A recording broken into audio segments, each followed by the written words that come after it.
Hiya friends, and welcome back to Vault Hunters. Today I'm going to be showing you how to make a music disc farm like the lovely one behind me right here. Obviously you don't need to do as much detail as I have done in mine. I like to just make mine as seamless as possible and to make it understandable for anybody else on the server. I've used quite a few different mods for this farm design, but you don't need to use all the ones that I've used. Really, the main one I recommend getting would be iSpawners. I've also used modular routers, dark utilities, create for the redstone links behind me, and drawers as well. You don't need to use any of those other ones. You can do it with just iSpawners, and I will show you a way to do it with just iSpawners. I like to use all of these so I can help myself turn it on and off, and I can do various things to make the experience as seamless as possible. I realized I had to make this farm when I went to go make a crystal the other day and realized that it was asking for music discs, and I didn't have enough music discs left to actually make the crystal.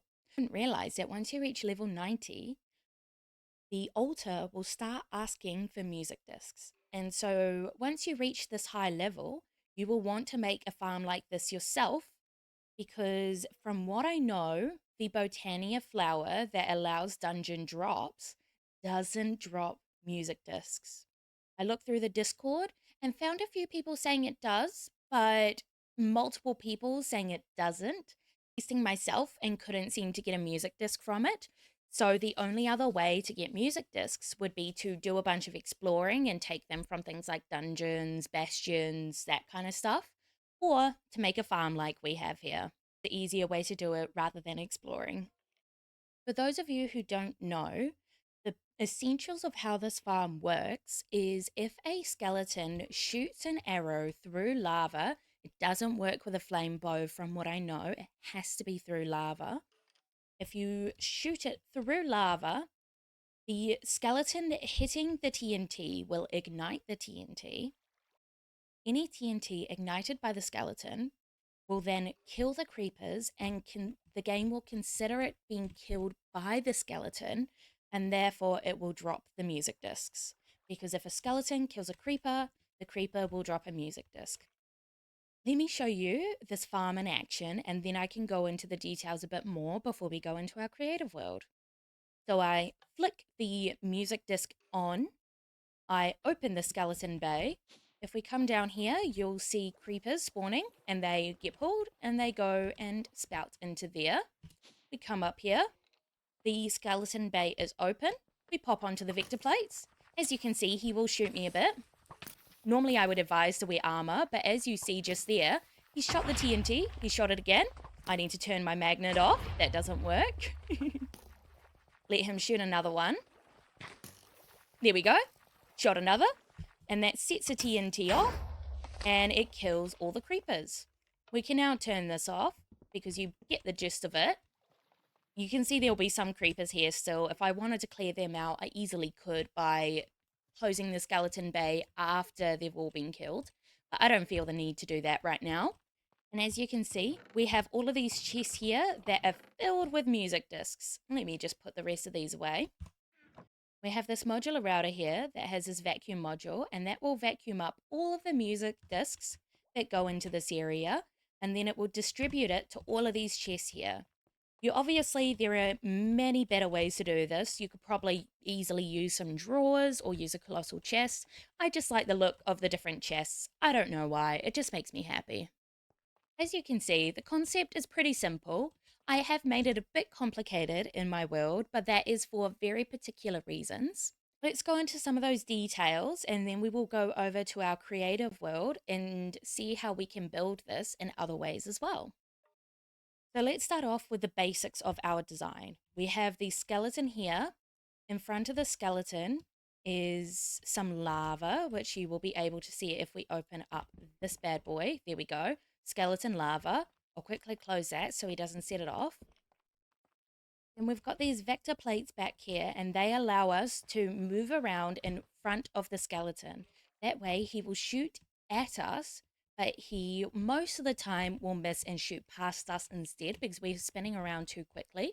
You don't have to use vector plates for this. You can literally just go back and forth like this, but you will find that this is a quicker way of doing it and a way you can AFK it as well. We have the TNT here, and the way that I've got it is I've got modular routers with some placer modules facing down, and that way it places a line of TNT. I decided to make mine 5 across just because I like having the extra space, but you can make this a 3 by 3 and only do 3 across as well, and that works perfectly fine as well. This is a killing chamber, and we have water down there so that when the TNT falls after it's been ignited, it will blow up but not destroy any of the blocks because it is in water. So as you can see, there is a spawner down there with a redstone link to turn it on and off. And this always has a creeper egg in it. And the way that it works is it will spawn creepers, drop them down to the vector plates. The vector plates will push them. Let's actually go to the outside of this design so you can see how it looks when it pushes them. That's not the right way. That's the right way. This is the outside of the design here. It's a bit ugly, but hey, we're working with it because nobody really sees this outside of technical things. So this is the spawning chamber here. As you can see, if we go through here, this is a spawning chamber. Let's close that hole back up. So all these vector plates pushes all the creepers into the middle and then pushes them towards this water column. And as you can see, it's very quick. The water column pushes them up. The creepers get pushed forward a little bit, and then they get pushed onto these vector plates and pushed into the killing chamber. We have a few other bits to this farm that aren't necessary, but I like to have it this way. The first thing is we've got a drawer. Right above it is our modular router that pulls the TNT from the drawer and distributes it into these modular routers here. This way I can completely AFK the farm if for some reason I want a lot of disks. We also have a way to turn the farm on and off. To make it easier for myself for showing off and testing purposes, I wanted to make sure I had a way to open and close a skeleton bay without the creeper spawning. So what we've done here is we have this music disc one here. This turns the creeper spawning on and off that is down here. And then this one here just opens these modular routers with extruder modules. So they're set, they don't need any specific setting. When they have redstone, it will extrude the block. When they don't have a redstone signal, it will pull the block back in. And so we just have a nice ring around here. That way, when I go to show off the farm and I'm standing in front, he won't shoot at me. One other important part I have with this design that might not be important for a lot of people, but it certainly was important for me, was if we go up here, I personally really don't like having things cheated into my world. I like to try play as survival as possible. But in order for the Endermen not to screw up my whole world here, because they kept on stealing things from my beach and my mountain, I ended up having to turn off mob griefing. Otherwise, they were stealing all the blocks from up here, and I was having to constantly repair my mountain and my beach. And I didn't want to do that. So we have 2 command blocks here. I can't click into them because I'm not in creative, but essentially this one here turns mob griefing on. This one here turns mob griefing off. So we both of them have the links with a music disc. So when the spawner gets turned on, it will turn mob griefing on. When the spawner gets turned off, it will turn it off with this system here. Again, this is completely unnecessary for those of you who don't have mob griefing off, but for those of us that do, it is a very necessary thing to do. Because if you have mob griefing turned off, the skeleton shooting the TNT literally will not do anything. No TNT will be lighted, and you just won't have a farm that works. Now that you've seen it in working action and with all the details in my world, let's hop over to our creative world now and have a look-see as to how you can build this in your own survival world and how you can build this without as many mods as I have in here. So it turns out I accidentally built this whole thing and forgot to record it. So I'm going to show you how this works, and then we can build it together in case you're a bit stuck on how I actually designed this. This is the design if you don't have any other mods other than iSpawners. You could build this the vanilla way, of course, but if you're building this farm, chances are you're getting close to level 90 or you're already level 90. So chances are at this point, you can afford iSpawners. So with this design here, we have the spawning chamber basically right above the killing chamber. We have the mobs getting pushed into the middle and then a stream that's pushing them into the hole. We have our row of TNT. If you don't have modular routers, you will be placing this manually. And we have our skeleton, our lava chute, and then an area to walk back and forth. I once again highly recommend wearing armor while you're running this farm because the skeleton can be pretty strong and he will kill you otherwise. So if we turn ourselves into survival mode and we run back and forth, you will see he has set off the TNT there and it has killed them and dropped all the music discs there. Because we have built this design without the redstone create links, we have set the creepers to always spawn, even without a redstone signal. But if you're going to do this without a way to wirelessly turn this on and off, I highly recommend placing this somewhere that is not by your main base, at least 120 blocks away. That way, the creepers aren't always loaded when you're in your main base, as that will cause you some lag here and there. As you can see through some of the creepers, there are now music discs and gunpowder there. You could do a couple of ways of collecting the items. My personal favorite is a modular router with a vacuum module, but you could just do some minecarts running back and forth and unloading. It just might be a bit slow that way, so that is why I personally like to use the modular routers. So, with the gist of this, essentially, you could change this design to be so many ways that are easier for you. If you have the dark utilities, you could remove all the water and blue ice, and instead of where the water is, you would have the fast vector plates there. Any kind of vector plates will work. Just the faster you go, the faster the farm will be, obviously. And that way, you also don't need the fence gates at all because you don't need to worry about the water flowing into it. But of course, because we're trying to show the way that has the least amount of mods possible, we are using water streams instead. The key things to note for this farm is the mob spawning chamber. You will want to make it 9 by 9 by 9 on the inside. So if you're counting from the outside, then it would be 11 by 11 by 11. That allows the creepers to only spawn inside the killing chamber, and you will want the spawner to be halfway down, so to have 4 blocks below it to the bottom. You'll also want to make sure you have blocks above the spawner.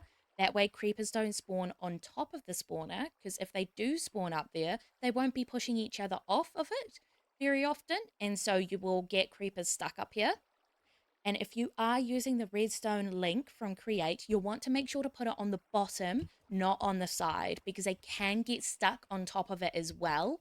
And that will cause you a slow farm and bits of lag as well. Let's rebuild this farm together so you can see it hands-on as to how to build it. So let's start with the creeper dropping area. So the minimum size you'll want it to be is 3 by 3 on the inside. That way creepers don't get stuck trying to fall in at all. I personally like to do it 5 high as well. That way you're not taking so much damage when the TNT blows up.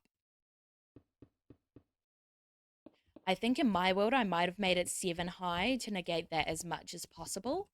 But 5 high will do perfectly fine.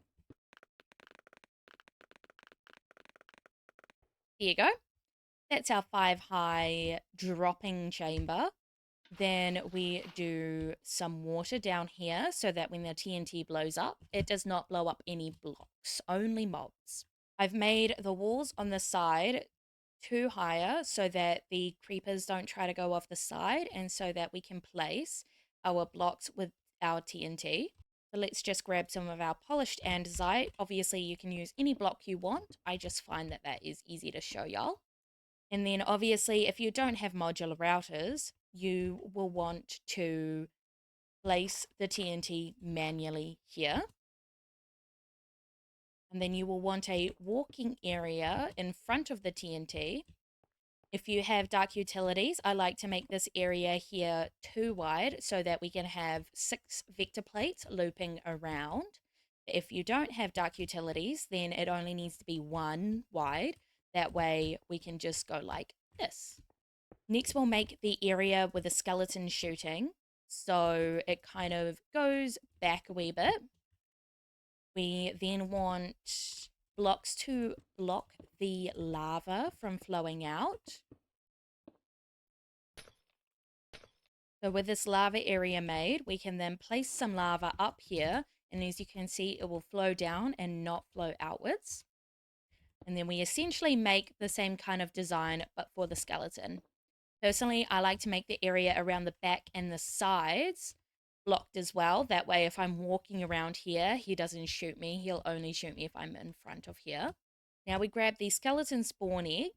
We will want a block on top because I'm out in the sun, and so he will burn if I don't place a solid block on top. And we pop the skeleton underneath. You can use a spawn egg like I have, or you can try get a skeleton yourself to fall into this hole. You will just want to make sure that you do name tag him, otherwise he will despawn after some time and the farm won't work until you get a new one. So that is the basic area of the farm done. Now we make the area for the creepers to spawn. So this lower water area, we will want to make it 8 long. 1, 2, 3, 4, 5, 6, 7, 8, like so. So now that this is 8 long, we then want to grab some fence gates. That way we can stop the water from flowing. So we just open up that bad boy. That way the water will go, but it won't flow down to there. And then we just make a wall around this. And we want to make this 3 tall. That way, when they are like jumping in a way, they're not blocking more creepers from falling down here. And we make the edges out of blue ice as well. You could use a different kind of ice, like packed ice. Just blue ice is the fastest way to do it, as mobs will be pushed a bit slower on packed ice. You don't want to use normal ice because if you use any lighting, it will melt the ice. Then we'll want this inner area for the spawner chamber to be 9 by 9. So we've already got it 5 wide, so we will add 2 blocks on either side. And then we'll make a wall around this whole area here. So because we're wanting this interior area to be 9 by 9 by 9, we will make this 9 tall. So let's quickly speed through that.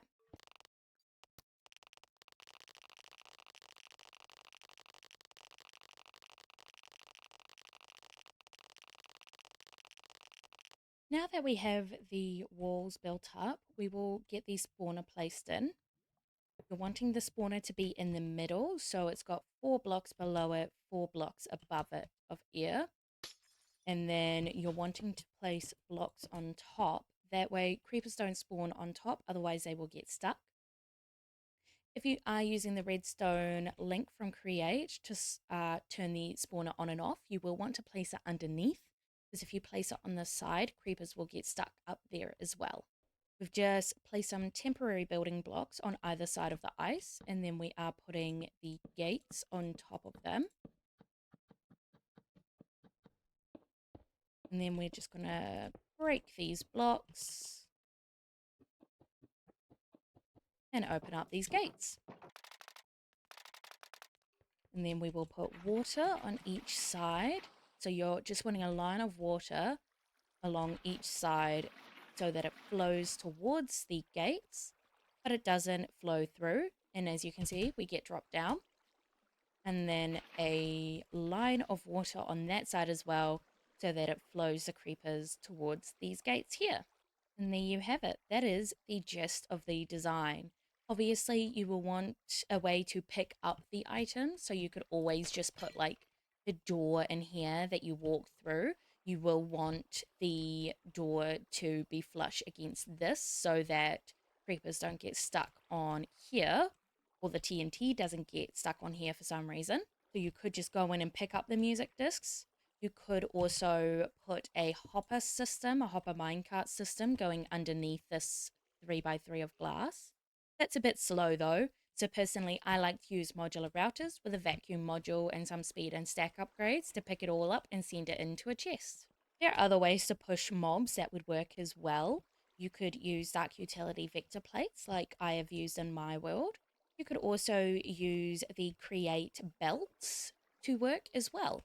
Shout out to Nitro MC for commenting on my previous spawners guide, suggesting the create kelp belt scenario for pushing mobs as well. And there you have it. This is our simplest music disc farm setup that we have come up with. Obviously, there are various ways you can change this to suit your place. This is just the simplest design using the least amount of mods possible, only the iSpawners mod to spawn in the creepers. If you are at the point of making a music disc farm, though, chances are, once again, you are level 90 or close to level 90 and you're wanting to do this for your Vault Altar ingredients. So, personally, I would go for a similar system as I have in my survival world, where I'm using modular routers to place the TNT and pull TNT from a drawer in case it runs out, using dark utilities with the vector plates to push the mobs instead, and also to have a walking system here as well. I hope this has been helpful for all of you today. We did originally build this music disc farm on stream on Twitch, so if you are interested, I would love it if you would give my Twitch a follow so you can check when I'm live next and join us for our future endeavors. This is obviously the creative world version of my base, but we have built this base in our survival world, and this is where I live. You might recognize this area. This is actually the Crystal Temple from Steven Universe, and I am eventually planning on editing my design process for this build so you can see how I actually designed this whole area. If you've enjoyed this video or found it helpful, I would really love it if you would subscribe so that you can see any future videos from me. I am planning on making some more guide videos soon as well. And once again, check out my Twitch if you would like to see us build future farms live. And this is where I will leave it today. I hope all of you have a wonderful day. Bye bye.